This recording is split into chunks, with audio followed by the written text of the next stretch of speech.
everybody. Welcome to this edition of the T2G podcast. I'm Kevin Sylvester, along with Brian Koziel and West New York PGA Pro Jeff Meadis. We're waiting for something juicy enough to talk about, and we've got a lot of juicy things that have happened here in October, and with the news coming out of South Korea. We'll start with Brooks Koepka. Actually, two things with Brooks Koepka. Number one, he has a knee injury. He withdrew from the event, the CJ Cup at Nine Bridges, with a knee injury after having said he had battled some pain all season long. Looks like he re-aggravated that knee injury. And then, which is not great news, but prior to the tournament starting, when asked about his rivalry with Rory Mcllroy, Koepka said, "What rivalry? Rory has not won." I'm paraphrasing. He said, "What, have I been out here 5 years and Rory hasn't won a major in 5 years? So I don't see it as a rivalry." So obviously the media went and ran with that, which I guess we're guilty of here a little bit. But I'll just start off, Brian, by saying that, I know Brooks Koepka to be kind of a matter-of-fact kind of guy. And I don't think he said it to disrespect Rory McIlroy. I think he's just being matter-of-fact, saying, I don't look at it as a rivalry because I haven't battled this guy in the final rounds of majors coming down the stretch. It was really just the Tour Championship. Yeah, I think that what Koepka says, you almost have to take him literally of what he means, because every time he says something, he doesn't seem at all to worry about if there's any sort of controversy or backlash around it. So I think you just take it for what he says. Yeah, Rory and I haven't battled in a major, and he hasn't won one. So I don't know why you guys would consider that there is a rivalry there. I mean, I think that's what's kind of fun about Koepka, is that he doesn't really care. He doesn't really have a filter, I guess you'd say. And I'm not saying that he's saying inappropriate things. I just think that sometimes he'll say exactly what he feels, where other golfers maybe are going to be a little bit more reserved in worrying about saying the perfect PR thing, worrying about maybe putting down either the game, either the rules, either the tournament, or another player. And although I agree with you, I don't think there was anything negative that he meant about McIlroy not being involved in any sort of rivalry with him, because he hasn't competed head-to-head in a major with him. I just think he was kind of stating fact, and people are going to run with it, because in some sense the thought is, well, yeah, Rory hasn't really been involved in winning a major anytime soon, and I think that's probably it's true. And I would say that that's one thing that's been disappointing about McIlroy. He's been incredible. He won the Player of the Year. He's been involved in a ton of tournaments, but when it comes to winning a major, he really hasn't been involved in terms of trying to win one as of late, whereas Koepka seems as though he's been a story in all these majors as of late. I would agree with almost everything you said there. I believe Koepka's playing at his own level, and he's focused on what he's trying to do as a player. He did lose out to him with the Player of the Year award, so there's got to be a little bit of rivalry there, so I don't think you can take it completely at face value. But I do believe that he hasn't gone head-to-head with Rory. I think you're right. He hasn't battled it out with him in a major. But, Rory's still a competitive player on the tour, a very competitive player, one of the top players on the tour. Maybe they haven't gone toe-to-toe in a major, but I would still consider him a rival to be one of the top players in the world.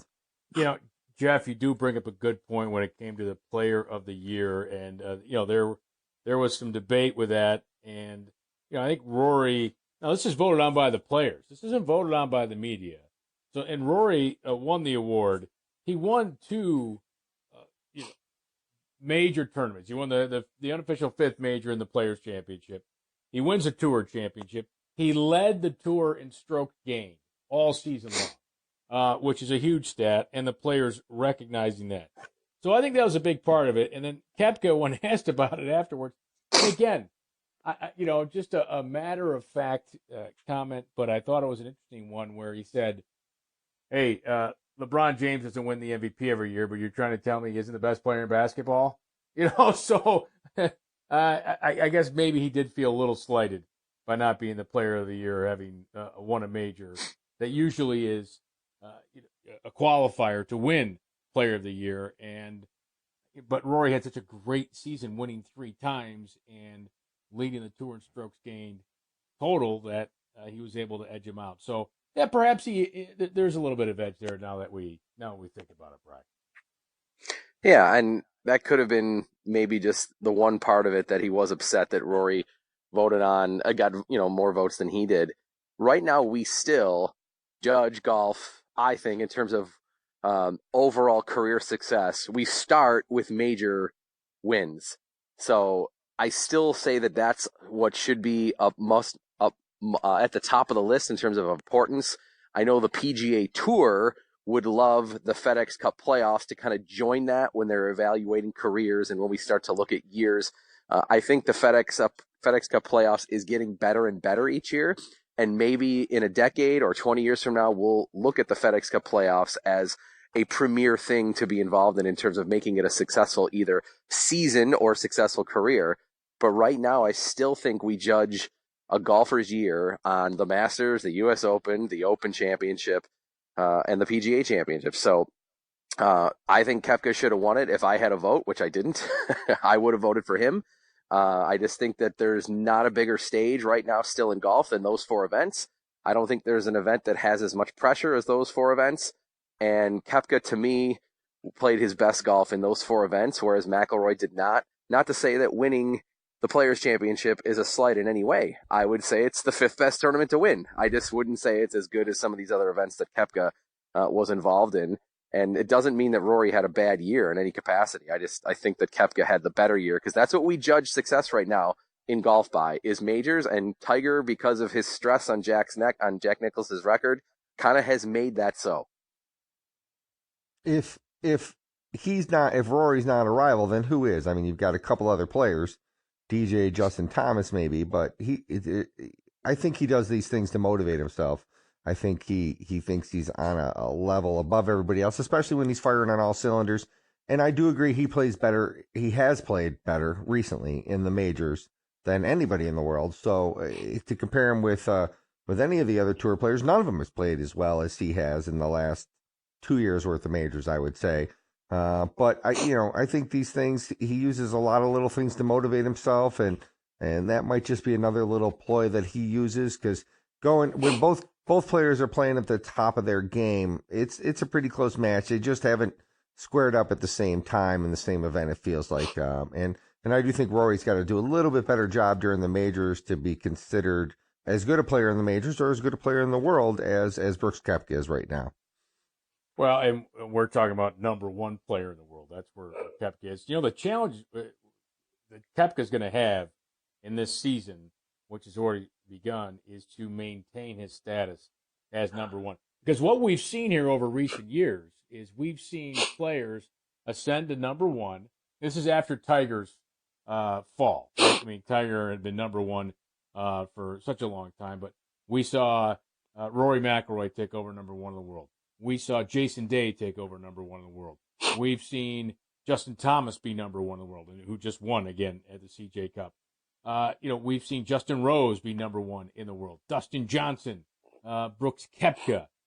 It's so hard to hang on to that, to maintain that level. That's, to me, is going to be interesting to see if Brooks Koepka can continue to do so. But how long did Tiger have it? No one's going to touch that record, I don't believe. No, I do think is. I do think that knee injury is not a good sign though. If there's anything to worry about, Tiger struggled with the knee. As much force as he puts on the human body when he creates all that speed, knee injuries can be tricky. It's hard to play if you're not healthy and all your core and your power and your stability comes from the waist down.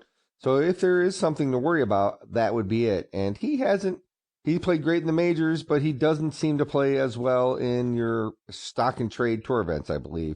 So, a knee injury, even something like that can ruin your confidence a little bit.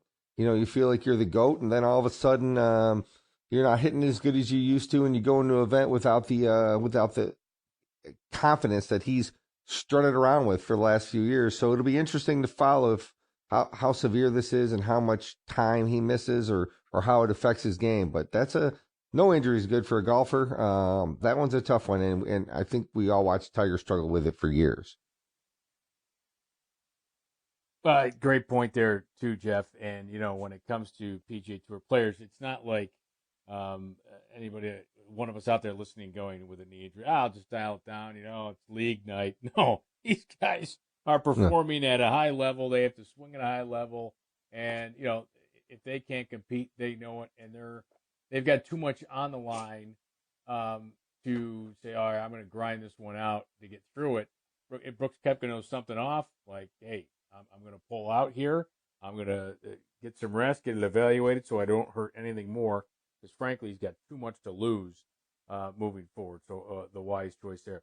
Brian, let's talk about Justin Thomas. He wins again, the CJ Cup. I mean, it's his third time winning the event, and you look at what he's been able to do here, really since August. Wins a playoff event, now wins this one here in the fall schedule. Justin Thomas, after his injury that he had to withdraw from the PGA, he is certainly back. No doubt about it. And for as small in stature as he is, when we compare him to maybe a guy like Brooks Koepka, he still just is incredible in terms of how far he can hit the golf ball off the tee. And watching some of these par fives he's able to reach into, it's pretty impressive stuff. I mean, his swing with him working with his father, a PGA professional, for his whole life, and having that relationship that's been so strong, you can see that his swing is one of the best. It's so fine tuned. And he also, his mental approach to the game, I think, is so strong too. I love hearing him be interviewed about his round, whether it's a good round or a bad round, or how he describes what he's thinking. It's such a mature attitude. I mean, he's still such a young player, but you can tell that he was trained well by his father. I think he's such a likable player. I like how he also is willing to give others credit, even maybe when he's not at the top of his game. He said, hey, this guy just played better today. Like, I think he's got a real good attitude. I think he's a really likable player in my eyes because of all those aspects. And I feel like there's a lot of players like him right now in the game. I think golf's in a good spot even without Tiger. Justin Thomas, when he's firing on all cylinders, is amazing. Dustin Johnson firing on all cylinders is amazing. Brooks Koepka, when he's firing on all cylinders, when any one of these guys is playing at their best, who's the best player? And that's what we don't know right now. Maybe it's been Brooks Koepka during the majors, but man, Justin Thomas, I'd love to have him when he's playing his best. He can win any event, and I feel like there's a bunch of guys in that category right now, and whoever's hot, and they're all young, they're all about the same age, and they all seem to to get along well. They all seem to interact well with the media. It's a different age in golf, and it's even different than what Tiger created, but it sure is fun to watch. And, he's a horse for that course, Justin Thomas, and to win there 3 times, to win anywhere 3 times is great. And you're right. He does swing so beautifully. He hits it so far. He gets so much out of what he has physically. He's just uber talented. That's what's making golf really, really fun to watch right now, even in this crossover season, even when we're competing against the NFL. Well, yeah, it's people are certainly paying attention to the PGA Tour in the fall from what they've created here in moving this around. And it's frankly a chance the tour is going to be international here for the next few weeks on the PGA Tour, and that's kind of a cool thing. All right, speaking of international, Tiger Woods, he'll be competing in a cool event. They're having a skins game in Japan with Rory, with Matsuyama, with Tiger, with Jason Day. I'm glad to see that kind of format come back. I always thought it'd be cool, though, if the players put their own cash in. But they do that in practice rounds, so we don't get to see that, but that certainly happens. But that's a cool event there with Tiger Woods. A couple of questions here with him, Brian. We'll start with President's Cup. Do you think he's going to select himself as captain to be a playing captain? I think he probably will, as long as he feels that he's healthy. I think it'll be less about, well, can I help the team win or not? I think it'll just be if he thinks he's healthy, then I think he's going to pick himself, because I think he will also probably being told and feel pressure for the many reasons that it would be better for the event that he plays. I think he knows that. I think he's been told that. I don't think he has to have it spelled out to him of why the event would take on a much bigger stage and draw more eyeballs if he is involved. So I think as long as health is not a concern, I think it'll be there.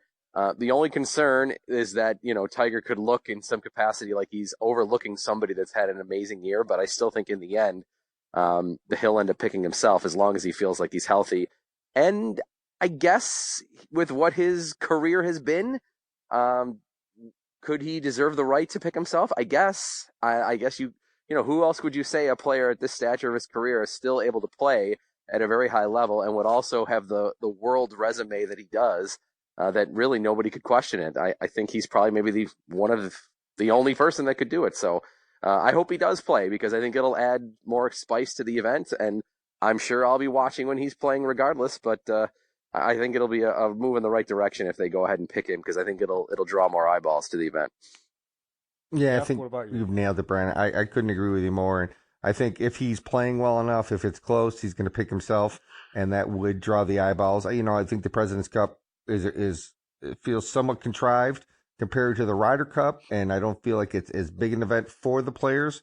Maybe I'm wrong there, but if Tiger's playing and he makes himself a playing captain, then you got some TV, you got some media, and you've got a little something, a little storyline for that event. Well, I think, Jeff, I think it is big for the players. It's not the magnitude of the Ryder Cup yet, because the world hasn't beaten USA. So it's not that magnitude for fans. But if the world does beat USA, we'll look out from the fans' perspective here. To me, it's like the dream team in basketball when they went out and dominated to show their dominance. And USA Golf continues to show their dominance in the President's Cup. But if the world can pull off an upset and win, then all of a sudden, whoa! And believe me, every player that they don't want to be on the team that loses to the world team. And I actually think the world team this year has a better chance, because the players around the world have never been better. It is a global game. So to me, it's going to be interesting to see how this President's Cup plays out. It's being played at Royal Melbourne, one of the great golf courses. That's why I think Tiger's going to pick himself, for two reasons. One, it's on one of the great golf courses in the world where you need some precision. And Tiger, I mean, this guy's the best iron player of all time, in my opinion. So I think he recognizes what he can bring to the team as a player. Plus, it's never been done. So why not be the first to do it? And so that's why I think Tiger Woods is going to pick himself. And I really don't think there's anybody to be slighted. Matter of fact, I thought Phil Mickelson's comments when asked about playing for the B spot in the President's Cup team, when he said, I haven't warranted, I haven't done enough to warrant a selection, so I'm not expecting one. I thought that was great. And that Phil recognized, like, yeah, no, this isn't my year to be on this, on the President's Cup. Well, and here's what Tiger can do too, is that by being also involved in the decision making, he can set himself up for success. If he feels like one round a day is all his body has, well, then he can obviously pick it. If he says, look, playing with this player in this format gives me the best chance to succeed, to actually validate picking him, then he has the control to do that, because he's deciding who's playing with who. So I think that's also another added reason. He's not going to have to worry about, well, am I going to play in the right format? Not that if there was a different captain that he wouldn't be able to express that, or that captain wouldn't ask Tiger's opinion anyway, but now he's fully in control of it. If he's feeling great, he can put himself out there more. If he feels like, hey, I just want to play once a day to keep my body refreshed, then he can do that too. And to be able to pick your partner too, I mean, I think for Tiger, he's obviously grown in terms of opening up more to some of these guys to play more rounds with other people, but to basically be able to have the choice of who he wants to play with, to kind of validate if they play well that, yes, picking himself was the right decision. It's sitting there on a platter for him if he wants it. He did end the year or end the season as a top 10 player in the world, if I'm not mistaken. So he, with his resume and everything else, he certainly earns that right to choose himself if he feels he's good or he's playing well enough to play. And I just think it'll be a game time decision for him. And I don't, I can't see. I agree with you, Brian. I think, and Kevin, he's going to try to do something nobody's ever done before. That may be motivation enough there for him to do it. Well, this is exciting. We're all agreeing. No, It's hard not to agree on Tiger. Yeah. Right. I said basically, it's Tiger Woods. He can do whatever the hell he wants. Who the hell's going to criticize it, right? Yes, exactly. Come on. Anyway, he's going to come out with his own memoir. That'll be interesting to see what's in the book. He's had books written about him, and said, this will be the real story. So I'm looking forward to that. I don't know what more there is to say about that until it comes out. So speaking of things that we may not agree on, so I wrote a piece, which is fat. By the way, the fascinating thing in this exercise, when I created the code club for 716 area code, and for those unfamiliar with it, it's on t2green.golf on the blog post, where I took and I decided to do private courses predominantly. Number one, because most of them have more name recognition designers. But B, I just have more familiarity with them than public courses in Western New York, where I include them all. I just thought that would be difficult, so I'm going to separate the categories. So I said I'll do a private golf course. Well, so the holes are on there. They had to be the coinciding hole number, but they were in the golf course. So hole 1 for my fictional golf course had to come from hole 1 at one of the other golf courses, which in this case was East Aurora Country Club, which I just think is a great hole. There are other great starting holes in Western New York. So, but here, I know you've looked at it. I'm curious on your opinions on it. But the one thing I will say, guys, it's amazing to me how many people don't actually read things, and I'll tell you why. I wanted feedback. I expected feedback. I didn't expect everybody to like it. There's other great holes to disagree. But some people were like, "Hey, you have no public golf courses on here." That's correct. It states that in sentence 1. And number 2, I got hit up by 3 different, and Jeff, you probably have this every day managing Glen Oak. I got hit by 3 different vendors wanting to sell me equipment for my new golf course. I had to let them know, guys, this is a fictitious golf course. It's not real. So, anyway, Brian, I'll start with you. Perhaps your thoughts on the Code Club. Yeah, I think it's a cool idea to be able to kind of create our what we would say is a dream golf course from all these places across Western New York. What's cool about it too is that the variety of holes that you're able to pick, Kev. I mean, you mentioned East Aurora Country Club, but I mean the courses that you went across and picked from, whether it's a course that's been here for a long time like Park, or even some of the newer venues ones, even one I know you had where you play at Fox Valley, a hole or two from in there. There's a whole bunch of different styles. The holes from Craigburn or from Wanaka or from Lockport or all these other courses that you mentioned. I think that they all play differently, and I think that's what's so cool about that we are fortunate we get a chance to maybe go and play some of these different courses and different holes. I mean, just thinking about the look and the feel of all these courses when you're on the grounds of those courses, like they all have their own look, they all have their own feel, and I think that's just what makes them great. I mean, when we go to do our Tee to Green show on Saturday and we do our tour around all these courses, you show up and there's like a certain vibe and there's a certain feel, and they all have that kind of unique brand to it, which I like, because I feel like when you're there, you kind of soak that in when you're playing, and it's enjoyable, I know, to be able to kind of play some of these. So to be able to create your Master 18 out of it, I thought was a really great idea.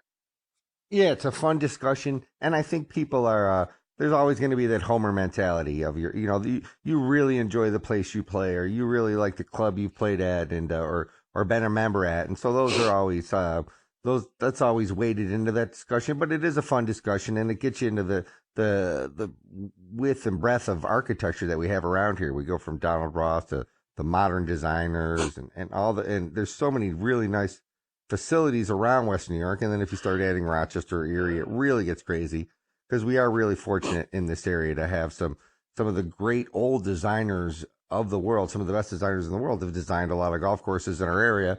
And so it makes for a really nice discussion, and it's a difficult way to create that list, but it was a fun way to do it. Well, it's interesting that someone said, "Oh, you don't have any Rochester courses." I'm like, "How come you consider them?" Or something like, "You missed them." I said, "Obviously, if I included Rochester, don't you think Oak Hill would be on there a half dozen times?" I mean, right. Just and your Monroe East and Golf West. Club too. Yeah, exactly. I said, it's a masterpiece over there. So obviously, I didn't include. But what I wanted to do, again, this was my opinion. This is what the holes that I think are great, and I also, in my thought process, and this is where golf architects, I think, deserve a ton of credit, is routing a golf course as if you're playing the golf course. So, you know, one person seemed to be really bored and just dissected, every hole I did. And I was laughing because he had 3 par 5s in a row with ripping my routing. I'm like, who the hell's going to play golf course with 3 par 5s in a row? That just doesn't make sense. So my goal was I'm creating a golf course that you could actually play, and it routes that way. So what I first did, I said, all right, where am I going to put par 3s and par 5s?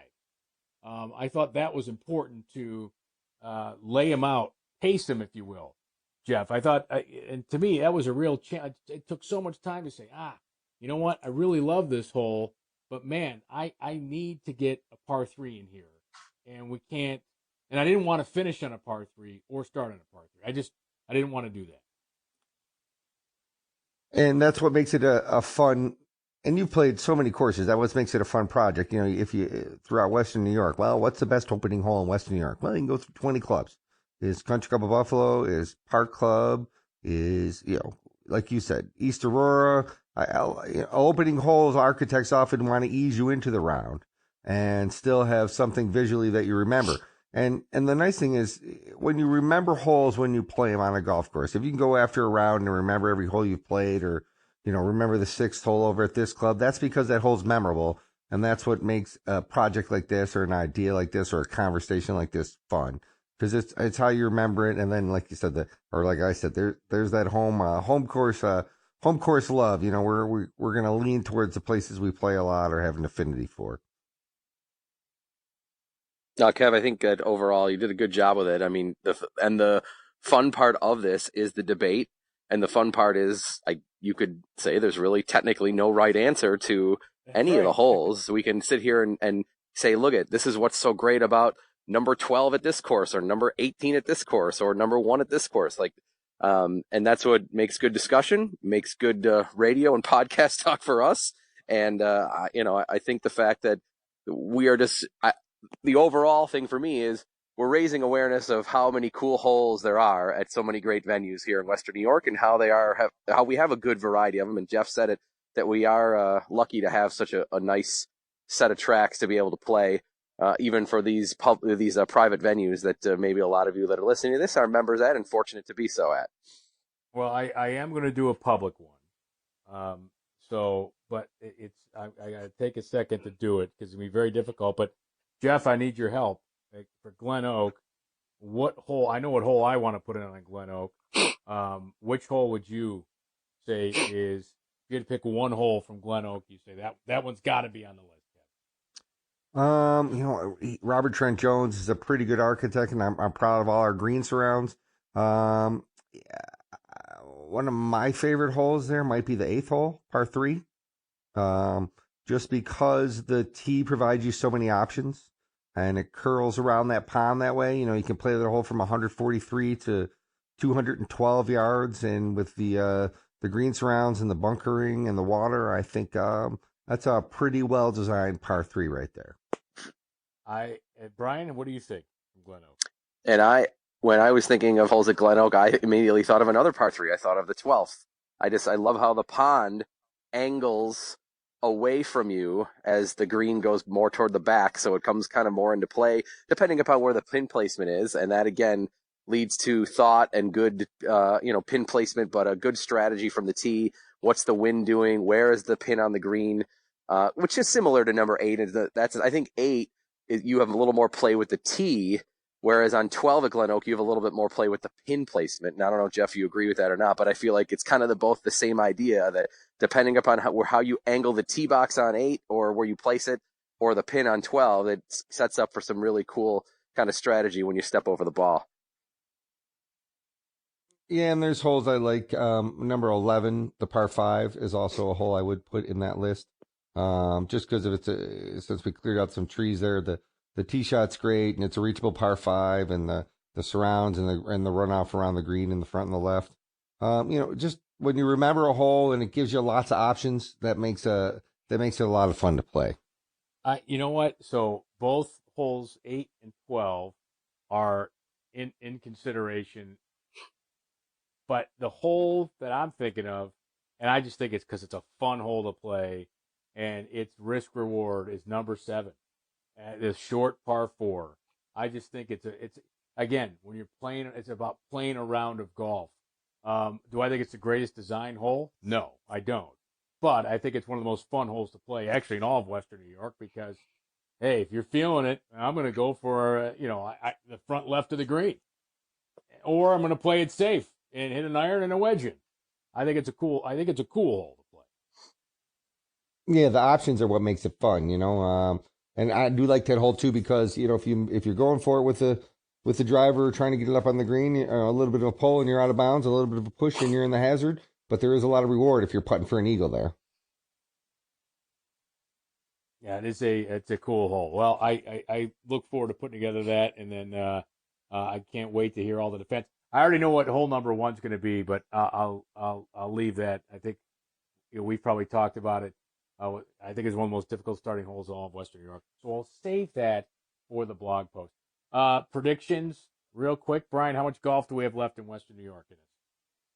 I'll go with 1 month. I think we have 1 month left. Hopefully this week looks good that we'll be getting some golf in. So I'll say 1 month to go. Thanksgiving is when it's over this year. Jeffrey. Yeah, usually around the 15th of November. We've had a much better fall this year than we did last year. So we've gotten a lot more golf in this year than we did last year already. So anything is gravy right now. I think, if you'll play above 50 or 45 to 50, I think you got through November 15th at least. All right. I hope you're right. I played today. It was an awesome day. I mean, we've had a great weekend. We've had a great weekend in Western New York. Yeah, Monday, we're recording this on a Sunday night. Monday looks amazing. Good stuff there. All right, hey, make sure you check out t2green.golf for Brian Koziel, PGA Pro Jeff Metis. I'm Kevin Sylvester. Thanks.